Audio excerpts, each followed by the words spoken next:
I'm Frank Vaughn. It is April 22nd, 2025, and we're going to continue our examination of Mark Carney's book today.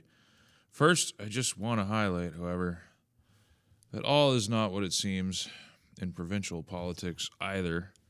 This is Alberta Premier Daniel Smith hires a corrupt, woke, big pharma psychopath as new chief medical officer of health, reads the headline. Maybe I wouldn't word it that way, but this is the guy, Dr. Sunil Sukram. To understand who he is, you just have to read his history. We need a real vaccine passport in Alberta, one that can't be forged, one that is mandated everywhere. No healthcare worker should be unimmunized. No more excuses. Huge congratulations to Amarjeet Sohi and Jyoti Gondek as the newly elected mayors of Edmonton and Calgary. These cities can look forward to continued progressive, inclusive leadership for years to come. What is Daniel Smith doing? So many mixed signals coming out of Alberta. But let's get back to the task at hand, which is Mark Carney's book. The point I want to make opening that way is that the shadow of COVID still hangs large over everything. The same people are in the same positions in many provinces across this federation. And we're going to, as we explore Mark Carney's book, we're going to encounter COVID over and over and over again. But let's just begin from the top. The quote is, "As we shall see, values of trust, integrity, and fairness are critical to effective market functioning. They should not be assumed or taken for granted. Society's practices, mores, and values are established and reinforced by a process of mutual sympathies. Social capital needs to be nurtured for economic capital to grow." The argument being that your mores, your values, your morals compose your social capital, and that is the base upon which markets grow and thrive. Now, he says down here, whatever its broader merits, if it is allowed to dominate, subjective value theory could sow the seeds of its demise by turning moral sentiments into market sentiments. Now, what you're going to see in this book is Carney's concerned with imposing moral sentiments, ideological sentiments upon the operating market. So this is where the inherent contradictions that pollute this book, where he says one thing in one chapter and says another in another chapter. It's not just Orwellian doublespeak, it's direct contradiction. This is how you know that this man has no center. His center is money. His center is profit-making, rent-seeking, even though he casts aspersions at both of those ideas. As you'll see, further to this idea, here is a quote, "The tacit social contract has also been loosened in a hyper-capitalist, globalized world because individuals are unmoored from their social settings. Our actions are no longer monitored by the people amongst whom we live. People live in one place and work in another. The citizens of nowhere haven't been transcending their polity to rise to the level of humanity, but detaching from it and atomizing into themselves. It is possible that the COVID-driven location restrictions will reestablish some sense of community among the formerly footloose." So the idea here is that the sense of local community has diminished and that somehow lockdowns and mandates will reawaken it.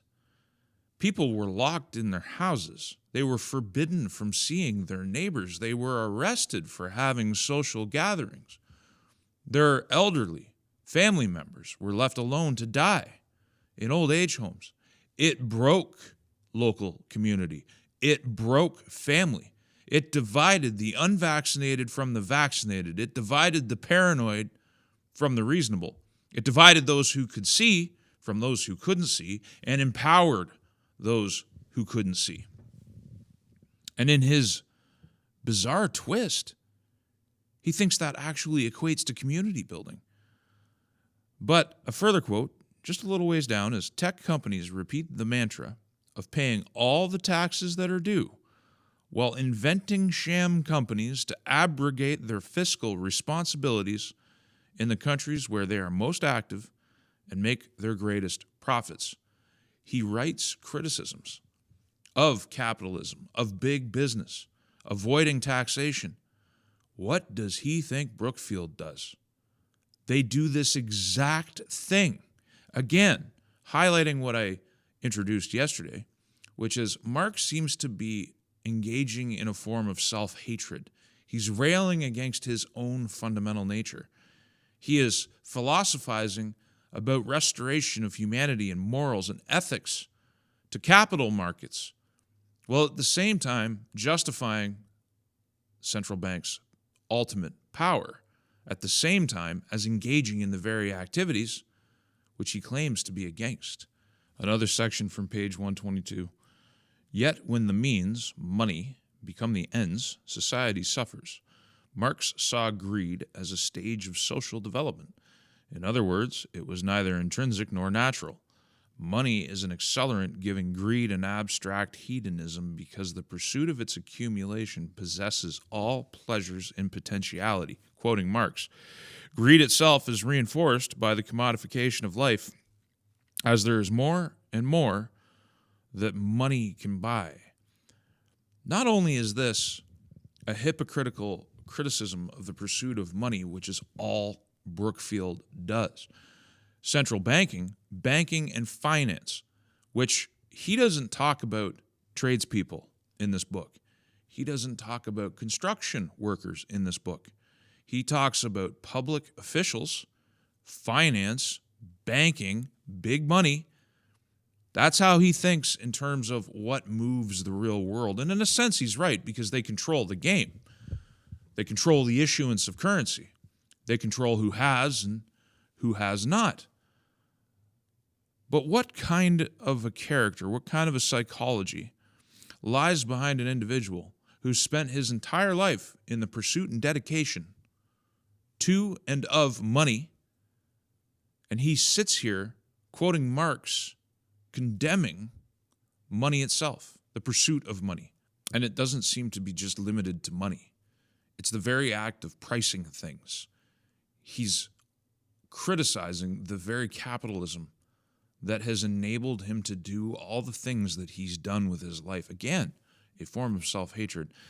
Another quote, to be inclusive, economic institutions must include secure private property, an unbiased system of law, and the public services that provide a level playing field in which people can exchange and contract. Now, he doesn't mention Canada very much other than as his role as governor of the Bank of Canada, which he discusses in a limited way in the book, except in the inserted sections that came sometime after the Russian intervention in Ukraine. I'm still not sure when those insertions were made, but those insertions were made to talk specifically about Canada sometime in 2022 or 2023, almost as a prelude to his run for prime minister. Coincidences are piling up everywhere.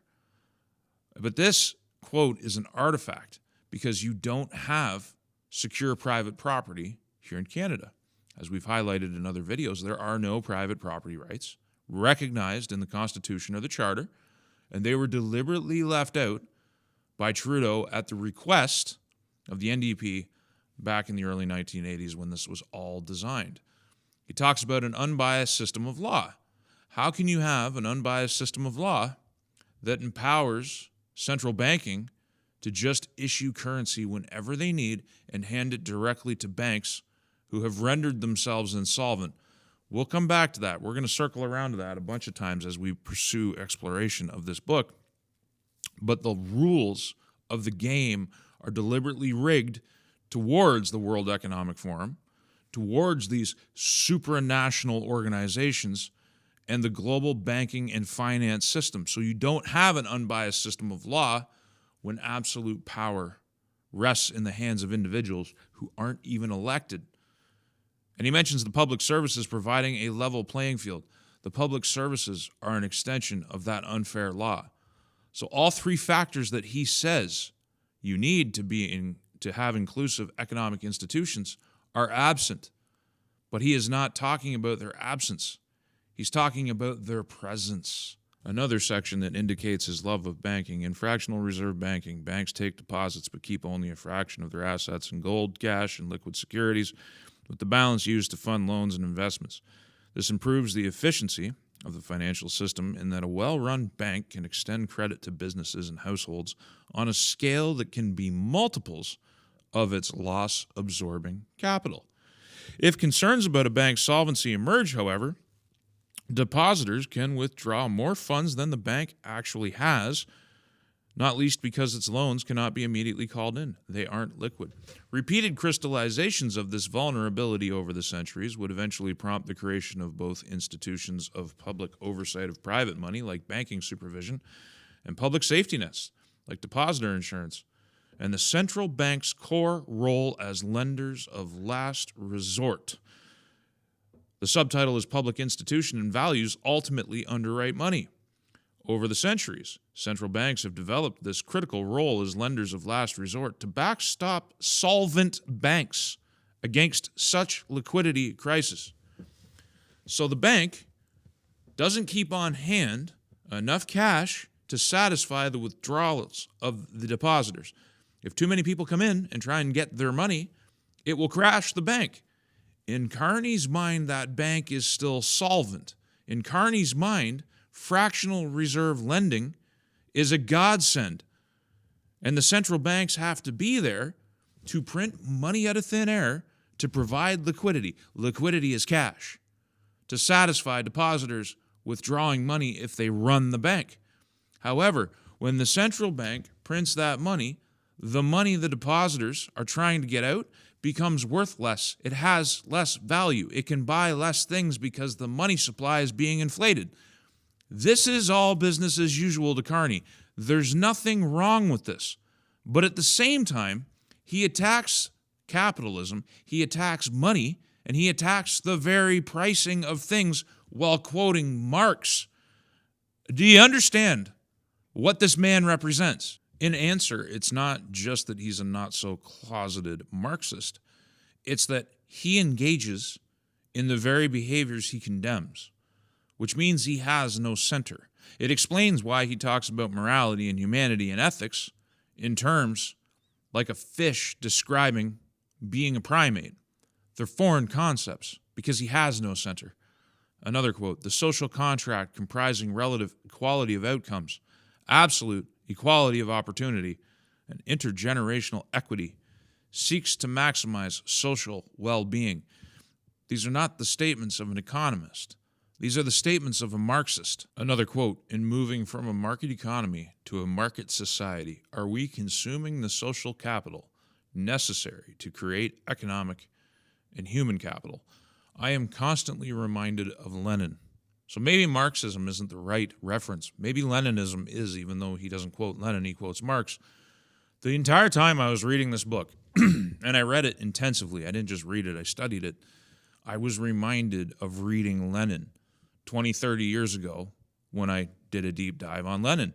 The language is very similar. And while he uses all of this socialist, social justice verbiage, in the book opens with him describing the gilded halls of wealth that he walks in. And you can tell that he has a reverence for the contents of the Bank of England. And in spite of him being angry or calling gold a relic, even though it's pursuing all-time highs right now, which should, right off the hop, you should question everything. He calls the $180 billion in gold in the Bank of England's vaults a relic of a former era, completely futile. Yet there it sits, and those central banks are buying more of it. And right now, the market is buying so much of it that gold is at an all-time high and might just be at the start of its run. The RSI is off the chart, but I digress. He describes in his book his relations with the most powerful people on this planet, the richest people on this planet. A quote, I first encountered him at a breakfast of the G7 deputies while attending the IMF World Bank annual meetings in Dubai in the fall of 2003. That's how far back his history goes as a oligarchical leader. This group styled themselves as the informal steering committee of the global economy, heirs to the architects of the Louvre and Plaza Exchange Rate Accords in the 1980s. He LARPs, live action role plays, as the champion of the people. He has no clue who the people even are. Like most politicians and leaders who talk about the people and representing the people and equity and justice, they have no idea why the people even need to hear that conversation. It's central banking and governments who have put the people in the positions that they are in. He talks about this. First is the famous case of a daycare center in Israel, where it was decided to introduce fines for parents who were picking up their children late and inconveniencing the daycare staff who had to stay late. In response, the incidence of late pickups rose sharply. The fine was viewed as a fee, removing the social stigma of making teachers wait.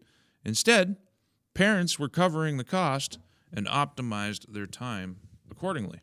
So we're talking about a daycare center. He then uses the term teacher interchangeably with daycare staff. I've already talked about how daycare staff are not concerned with teaching your children. They won't even push them on a swing. Like I've said, I've seen them in parks. They're attached to their phones. They're not paying attention to the kids. The kids are desperate for attention and they can't get it. And why can't they get it? Because their parents are off working to pay taxes.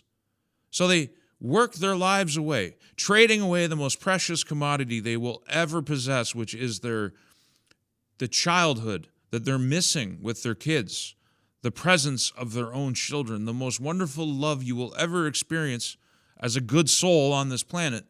They have to go work to pay taxes so that they can then pay for subsidized daycare, which employs and advertises itself as cheap, the cheapest option. So all of your money is going to the banks to pay their interest rates on your mortgage. All of your money is going towards taxation. And a little tiny bit of your money is going to this subsidized daycare where your kids are in an attention deficit. And he would judge, because this is an ongoing situation, if the parents have no time, they might be encouraged to leave their kids late, pay a fee so that they can do something else with their time, likely seek more money. And the impact on the daycare staff being stuck with your kids that they and the daycare staff don't want to be stuck there. They have lives of their own. They're at the daycare working so that they too can pay taxes. The entire situation, and this is the only point of relevance, is the result of expansive government and the inherent unfairness of the system of finance and banking that we all live under. Nowhere does that factor in to this man's thinking, but he does have something that he blames for all of society's ills. The issue extends and goes deeper by affecting values themselves. Altruism, generosity, solidarity, and civic spirit are not like commodities with fixed supplies that are depleted with use. In contrast, they grow stronger with exercise. Alternatively, by shrinking the social space and expanding the reach of the market into the heart of what had been family life, the market undercuts community, atomizes the family, and affects mental health by turning more of life into a scorecard competition. The market, according to him, does that. The market, which doesn't have a power to tax. The market, which doesn't have the power to create money out of nothing. The market, which doesn't have the power to regulate you and take your freedom away. To him, the market does this. It's the government. It's the system itself that undercuts community, that divided you against yourselves during COVID-19.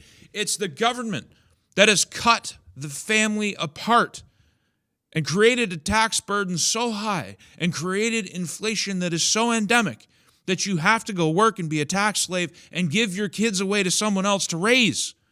It's the government that created these circumstances, not the market. But in Carney's mind, it's the market itself. It's capitalism. It's the exchange. Not the people who define the exchange, but the exchange itself that's at the heart of the problem. These dynamics, another quote, have led to a series of crises of value that will be explored in part 2. The crisis of finance, health, climate, and identity are not merely the product of shortcomings in the ability of markets to value. They are also the result of how the enroachment of the market has changed our values, not the enroachment of government, not the enroachment of central banking, sinking its tentacles into the entire world, not the top-down technocratic socialism of these individuals who has had, it's not even far more. The totality of the change of society, this degradation of the family and community, is entirely the responsibility of the system, not the market, in spite of the fact that he comes from an industry. if you can call finance an industry, if you can call central banking an industry, which values merit, you as a dropout from high school aren't going to get a job at a central bank. Maybe you'll get a job sweeping the floor, but that's probably out of reach for you as well.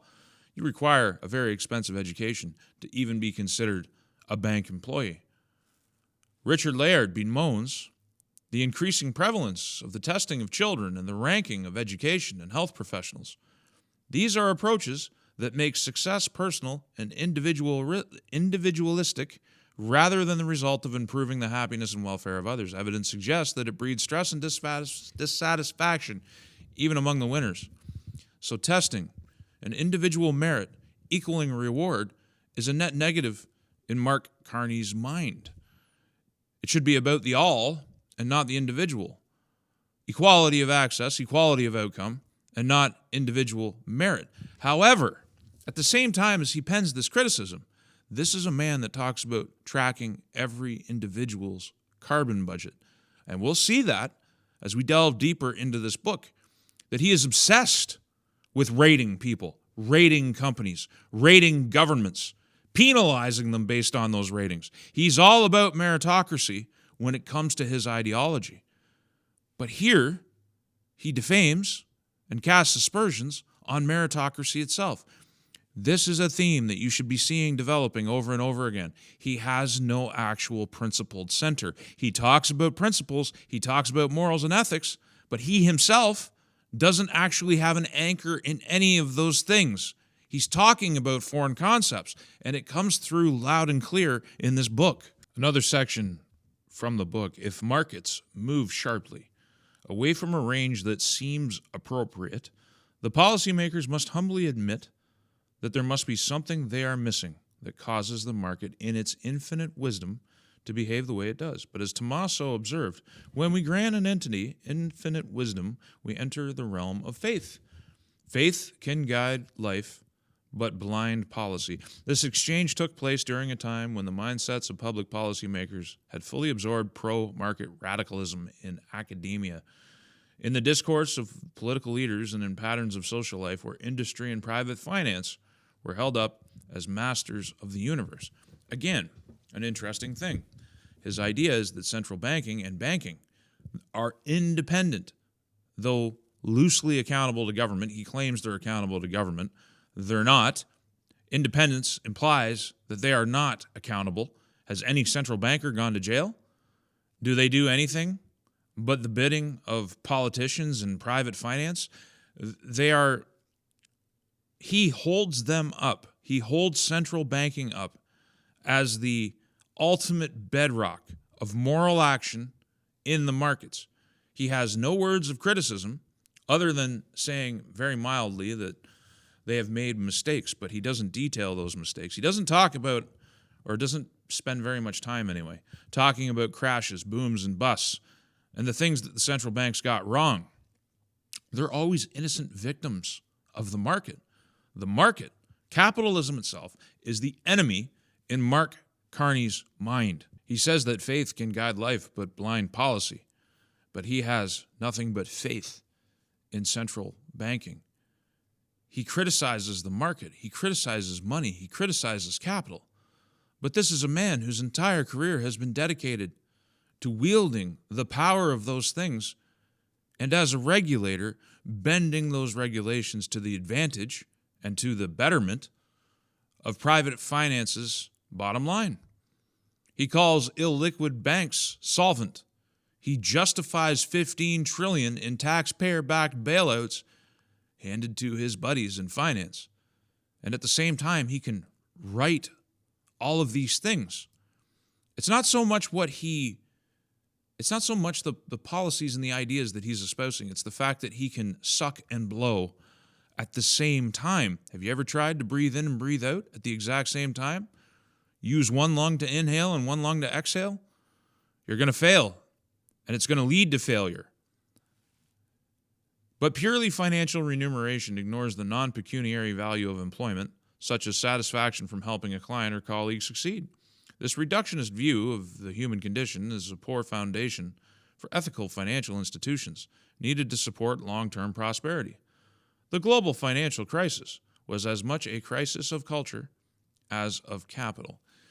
And this is a mild introduction to the theme, which is that central banks and regulators must intervene in the markets to dictate where the market can go. The market's too free. The market's too liberated. It must be reined in, and it must be steered. You'll find in later chapters, as I'm sure I've highlighted as we move through this, that he wants regulators to get involved in creation of markets, which is the government mandates a market must exist in the pursuit of their ideological ends, and then they're just going to rely on something that Mark Carney calls divine coincidence to make things work.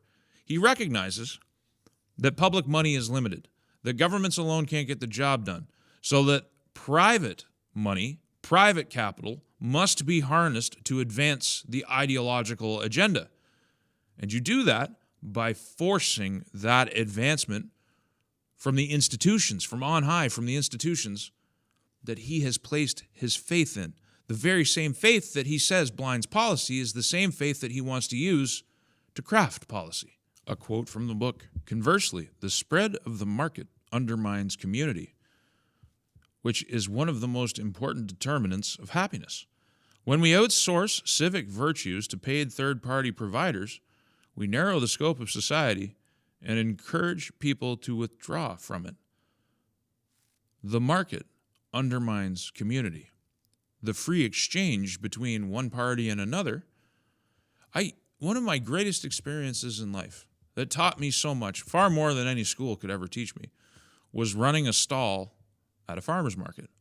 That alone would have been great, but I also ran the farmer's market, and that taught me a lot about politics and nature and how it scales up and downs, how people are the same, and circumstances, political circumstances, scale up and scale down. A skill set learned at the bottom can be applied at the top, but I digress. Meeting with people, having face-to-face conversations, having free exchange, that built community. We did concerts for kids. We did fundraisers for local charities. Every single market day for 4 hours, hundreds of people would come up and we would interact face-to-face. There was nothing evil about the market. He blames, if you substitute the word market for government or central banking or the regulators or the people who overlord over you, you might have a far more accurate book. His blame is cast in the absolute wrong direction, and it's probably because he's read too much Marx, who he invokes over 30 times in this book, far more than any other philosopher. He can't help himself. He's got to bring Marx back into the conversation constantly. In this section, he talks about some problems, some profound changes that were about to face the world. North Korea launched its first nuclear test. The Scottish National Party won its first Scottish election. And a panel of international scientists suggested that global warming might be man-made. His obsession with climate change we'll get to in short order. But it's the SNP winning the Scottish election, the idea of Scottish independence. Carney hates nationalism. He actually, later on, you'll see, because I've highlighted it, he talks about the necessity of patriotism, but the evil of nationalism. He got involved in Brexit when he was supposed to be sitting atop a central bank that was not political. He forecasted doom and gloom for the British if they voted for Brexit. And things might not be great in Britain, but it's not because of Brexit. It's because of the money printing. It's because of mass immigration. It's because of their assault on speech. The evils of the world have nothing to do with the causes that, I was about to say Marx Carney, that Mark Carney identifies. As we will find out in subsequent parts of this series, because I think I'm going to continue this every single day this week, and maybe through the weekend until Election Day, Monday. I don't know what to think about the election. I have a bad feeling about it all. I think people should get out and vote to stop this man. For all the people complaining and whining about the Conservative Party being exactly the same, I've highlighted on this channel that there are several key differences, and one of the biggest key differences is Polyev is not Mark Carney. He does not have his background. He didn't write this book. Then come back tomorrow. This is a quote. Trichet's colleague didn't wait, but went straight back to Frankfurt to join the ECB's initiative, unprecedented at the time, to pump billions of euros in liquidity into their money markets, because he sensed that by tomorrow, all would have been lost. Again, pumping billions of euros in liquidity. That means creating money out of thin air and dumping it on the market so that people can transact. In the act of doing so, the market continues to move, but the value of everyone's money is in decline. It favors the rich. It creates this idea of too big to fail.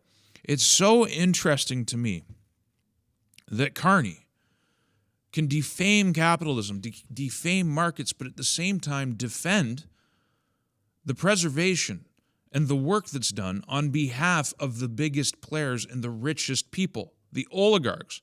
He does them at the same time. And this should be a warning for everybody. Now, to finish up this edition, because I have to go do an interview on, I can't even remember the guy's name. Apparently he's got a podcast following that's in the six figures, so we'll go and we'll talk to him. I usually go into interviews blind. I don't do a ton of background research. I just want to go in, and whatever they throw at me, I'll respond to in real time. I figure that creates a much more authentic response. Puts me on the spot. I like being on the spot.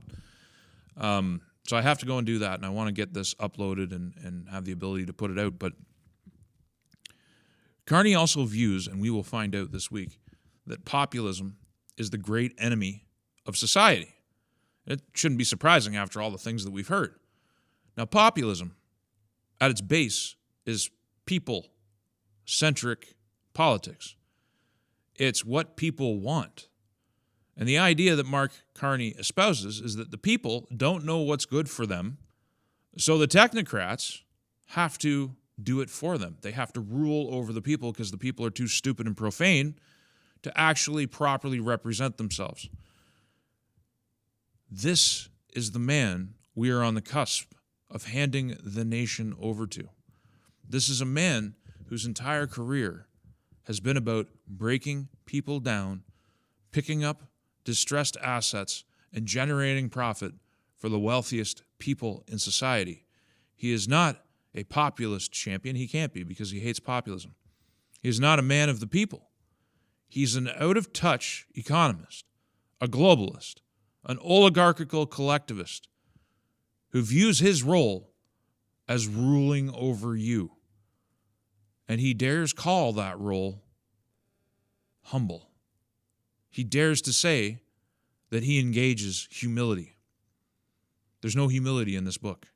This is a top-down book. This is an examination and an attempt to understand what the word humble means from somebody who has no concept of it. So stay tuned for the next part. I'm Frank Vaughn. If you like this work, please consider financially supporting it so that I can keep it going into the future. Did you know that I have a website, frankvaughn.ca, the ultimate repository for all of my work, and a backup location just in case the censors come for me again? And if you like the content, please consider using the donate link in one of the options available. There are no paywalls, there is no advertising, and there is no Patreon, and I intend to keep it that way. Thank you for your time and your consideration.